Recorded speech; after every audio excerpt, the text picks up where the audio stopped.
दिलीप और सुधांशु नाम के दो भाई थे। दिलीप की शादी कावेरी के साथ हुई और सुधांशु की शादी माया के साथ। शादी के बाद दोनों भाई अपनी अपनी पत्नी के साथ खुशी खुशी रहा करते थे। दोनों भाइयों के परिवार एक ही घर में रहता था, साथ में खाना, साथ में घूमना। कुल मिलाकर दोनों भाइयों का परिवार खुशहाल परिवार था। कुछ सालों के बाद दिलीप की पत्नी कावेरी को एक बेटा हुआ। भैया, आज मैं बहुत खुश हूँ, चाचा बन गया हूँ मैं। हाँ भाई साहब, इस बच्चे के घर में आने से तो रौनक आ गई है। मैं सबको बताऊंगी कि मैं तो चाची बन गई हूँ, चाची। तुम दोनों कितने अच्छे हो। हमारे बच्चे के आने से ऐसे खुश हो रहे हो जैसे ये बच्चा तुम्हारा ही हो। बस भैया, अब आपका बेटा इस दुनिया में आ गया ना, हम भी कोशिश करेंगे कि हमारा भी बच्चा जल्दी से इस दुनिया में आ जाए। और फिर आपका और हमारा बच्चा दोनों मिलकर दिन भर घर के आंगन में खेला करेंगे। कितना मजा आएगा ना। सच कहती हो माया, मैं भी उसी दिन का इंतजार कर रही हूँ जब तुम्हारी भी गोद भर जाएगी और मेरे बेटे को एक छोटा भाई या बहन मिल जाएगी। 1 साल बीत जाता है। दिलीप और कावेरी का बेटा अब 1 साल का हो चुका था, लेकिन सुधांशु और माया की कोई औलाद नहीं होती। माया, लगता है कि हमारी जिंदगी में बच्चे का सुख ही नहीं है। ऐसा क्यों कहते हैं? दिलीप भाई साहब का बेटा भी तो हमारा ही बेटा है ना। तुम्हारी बात बिल्कुल ठीक है माया, लेकिन फिर भी हमारा खुद का एक बच्चा होता तो कितना अच्छा होता। हाँ, कावेरी भाभी भी हमेशा कहती हैं उन्हें अपने बेटे के लिए एक छोटा भाई या बहन चाहिए। लेकिन देखिए ना, हमारी तो किस्मत ही कितनी खराब है। हमारे तो सारे ट्रीटमेंट भी फेल हो चुके हैं। डॉक्टर ने भी साफ साफ कह दिया है कि तुम कभी माँ नहीं बन सकती। वही तो सुधांशु, बहुत बुरी किस्मत है हमारी। लेकिन माया, हम अपनी किस्मत को इतना क्यों कोस रहे हैं? हम दिलीप भाई साहब के बेटे को अपने बेटे की तरह ही प्यार कर सकते हैं ना। हाँ जी, बिल्कुल सच कहा। मैं भी वैसा कर सकती हूँ। चाची हूँ, उसे छोटी माँ का प्यार नहीं दूंगी क्या? कुछ दिनों के बाद दिलीप का एक दोस्त दिलीप से मिलने के लिए आता है। अरे क्या बात है दिलीप, बधाई हो बधाई। और घर तो काफी बड़ा है तुम्हारा। वैसे तुमने अपने बेटे के बारे में क्या सोचा है? भैया, और क्या सोचेंगे, बस उसे पढ़ा लिखा कर अफसर बनाएंगे, उसकी पढ़ाई पर खर्च करेंगे। अरे भाभी, आपकी तो इतनी सारी प्रॉपर्टी है, आपको किस बात की चिंता? ले देकर एक बेटा ही तो है। अरे नहीं दोस्त, तुम गलत समझ रहे हो। इस घर में मैं और मेरा छोटा भाई दोनों रहते हैं। इस घर का आधा हिस्सा मेरे छोटे भाई का है। अच्छा, कितने बच्चे हैं तुम्हारे छोटे भाई के? भैया, उनके साथ ना कुछ प्रॉब्लम है। मेरी देवरानी कभी माँ नहीं बन सकती। अरे फिर किस बात की चिंता? अरे मैं तो कहता हूँ अपने बेटे के भविष्य के बारे में सोचिए ही मत। बस ये घर उसके नाम करवा दीजिए। देखिए, आपके भाई का भी कोई बच्चा नहीं है तो सब कुछ आपके बेटे को ही मिलना चाहिए। लेकिन ऐसा करना क्या सही होगा? अगर उनका बच्चा नहीं है तो क्या हुआ? ये घर आधा उनका है, उनकी जो मर्जी है वो करे। अरे कैसी बात करते हो? उनकी कोई औलाद नहीं है, वो क्या करेंगे प्रॉपर्टी अपने नाम रखकर? हाँ, वैसे भाई साहब, आपकी बात तो बिल्कुल सही है। अब जो कुछ भी है वो हमारे बेटे का ही तो है। आखिर वही तो इस घर के वंश को आगे बढ़ाएगा। मैं कल ही देवर जी से बात करती हूँ। अगले दिन सुधांशु और माया, इधर आओ। तुम दोनों से एक बहुत जरूरी बात करनी है मुझे। बताइए ना भाभी, क्या बात है? आपको कहीं जाना है तो आप अपने बेटे को मेरे पास छोड़कर जाइए। मैं ही पूरा दिन रख लूंगी उसे। अरे नहीं माया, वो तो मुझे पता है। मैं किसी और चीज के बारे में बात करना चाहती हूँ।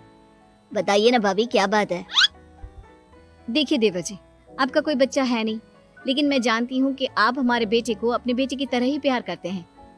भाभी, बेटे की तरह नहीं, वो हमारा ही बेटा है। मेरे लिए तो वो मेरा ही बच्चा है। वही तो फिर क्यों ना ये सारी प्रॉपर्टी हम मेरे बेटे के नाम करवा दे, क्योंकि तुम्हारा हो या मेरा, हम सबका एक ही तो है बेटा। लेकिन भाभी, अभी तो वो सिर्फ 1 साल का है। अभी से प्रॉपर्टी उसके नाम करवाने का क्या मतलब है? देखिए देवर जी, जो काम जितना जल्दी हो जाए ना उतना अच्छा। आने वाले वक्त का क्या भरोसा। भाभी, भरोसा क्यों नहीं, हम तो हमेशा आपके बेटे को माँ बाप की तरह ही प्यार करेंगे। हाँ, लेकिन फिर भी मैं चाहती हूँ कि ये सारी प्रॉपर्टी मेरे बेटे के नाम हो जाए। अब मुझे नहीं लगता तुम दोनों को इसमें कोई भी परेशानी होगी, है ना? भाभी वैसे तो आप जो कह रही हैं वो बहुत जल्दबाजी है, लेकिन फिर भी अगर आपको ऐसा लगता है तो ठीक है, कल ही प्रॉपर्टी के पेपर बनवा लीजिए, मैं और माया उस पर साइन कर देंगे। इस तरह से अगले दिन प्रॉपर्टी के पेपर बनवाकर सारी प्रॉपर्टी दिलीप और कावेरी के बेटे के नाम पर करवा दी जाती है। कुछ दिनों के बाद सुधांशु, सुबह सुबह ये कौन लोग आ गए हैं तुम्हारे घर पर? भैया वो ऊपर वाला कमरा खाली पड़ा था ना, सोच रहा था किराएदार रख देता हूँ। लेकिन किराएदार रखने से पहले आपने हमसे पूछा भी नहीं। भाभी, इसमें आपसे पूछने वाली क्या बात थी?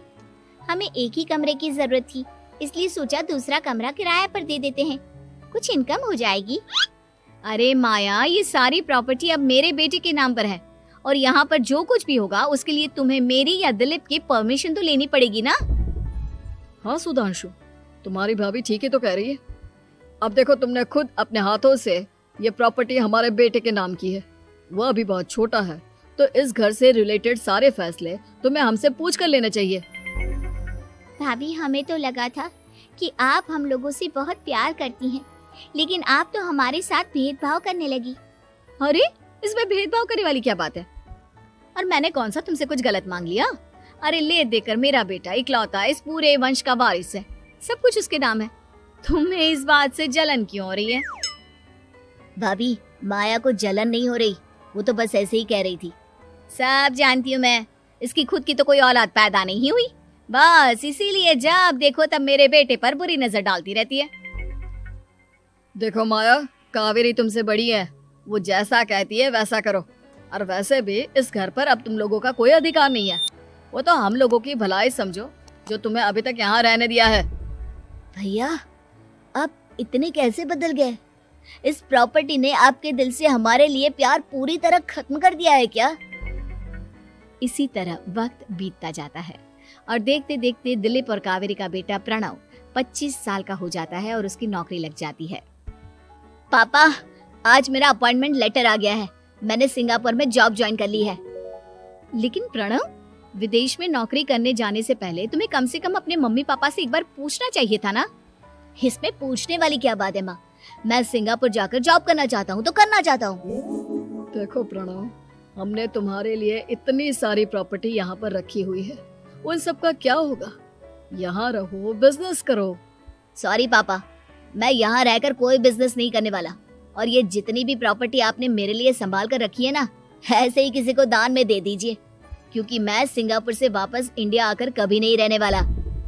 दिमाग खराब हो गया है तेरा, जानता नहीं, तेरी वजह से हमने तेरे चाचा चाची से लड़ाई करके पूरा घर तेरे नाम करवा दिया था। हाँ, तो ऐसा करने से पहले आपको सोचना चाहिए था ना। और मम्मा, मैं तो वैसे भी उस वक्त 1 साल का था, मेरा इस मैटर से कोई लेना देना नहीं है। कैसी बात कर रहा है ये लड़का?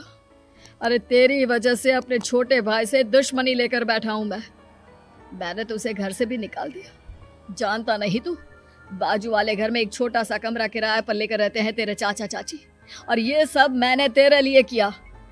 देखिए पापा, आपने जो कुछ भी किया अपने लिए किया। मैंने आपसे कब कहा था कि मुझे ये प्रॉपर्टी और घर चाहिए? और वैसे भी अपने भाई के साथ इस तरह का बिहेव करके आपने कोई अच्छा काम तो किया नहीं। तू सही कह रहा है बेटा, हमने तेरे चक्कर में अपने छोटे भाई जैसे देवर और बहन जैसी देवरानी को इस घर से निकाल दिया। बहुत बड़ी गलती हो गई मुझसे। ठीक है मॉम, तो अब आप अपनी गलती सुधारो, लेकिन मुझे तो फॉरेन जाना है, मैं वहीं जाऊंगा। अब आगे क्या करना है ये आपका डिसीजन है। और प्रणव सिंगापुर जॉब करने के लिए चला जाता है। कुछ दिनों के बाद जब दिलीप और कावेरी को अपनी गलती का एहसास होता है तो वो सुधांशु के घर पहुंचती है। सुधांशु, माया, हमें माफ कर दो, हमसे बहुत बड़ी गलती हो गई। क्या हुआ भाभी? आज इतने सालों के बाद आप हम गरीब लोगों के घर क्या करने आई हैं? भाभी, हमने तो खुशी खुशी अपने भतीजे को सब कुछ दे दिया, अब हमारे पास कुछ भी नहीं बचा है। भाई, मुझसे बहुत बड़ी गलती हो गई, जो तेरे जैसे भाई को मैंने प्रॉपर्टी के चक्कर में घर से निकाला, और जिसके लिए मैंने ये सब कुछ किया वो खुद ही विदेश चला गया। भैया भाभी, जिस बेटे के लिए आपने हम लोगों को इतनी तकलीफ दी, आपस के प्यार को बिगाड़ा, जब वही आपसे दूर चला गया तो आपको इस बात का एहसास हुआ। लेकिन माफ कीजिए, अब हम आपके साथ रहने के लिए उस घर में नहीं आ सकते। नहीं नहीं माया, ऐसा मत कहो, मुझसे बहुत बड़ी गलती हो गई। प्लीज वापस चलो, मैं वो घर फिर से तुम्हारे नाम कर देती हूँ। भाभी, मैं उस घर का क्या करूंगी? किसके लिए? मेरा कोई बच्चा नहीं। मैं तो बस जिंदगी भर आप लोगों के साथ प्यार से रहना चाहती थी। प्रणव को अपने बेटे की तरह प्यार करना चाहती थी, लेकिन आपने मुझसे वो अधिकार छीन लिया। भाभी और भैया, एक सवाल पूछना चाहता हूँ आप लोगों से। जो बच्चा कुछ ही दिन पहले दुनिया में आया हो, जिस बच्चे के भविष्य का आपको पता ही ना हो, उसके लिए अपने पुराने रिश्तों को तोड़ देना, अपने सगे रिश्तेदारों से दुश्मनी मोल लेना, उनके साथ झगड़ा करना, उनकी बेइज्जती करना, क्या ये सही है? कम से कम हमें सही वक्त का इंतजार तो करना चाहिए ना।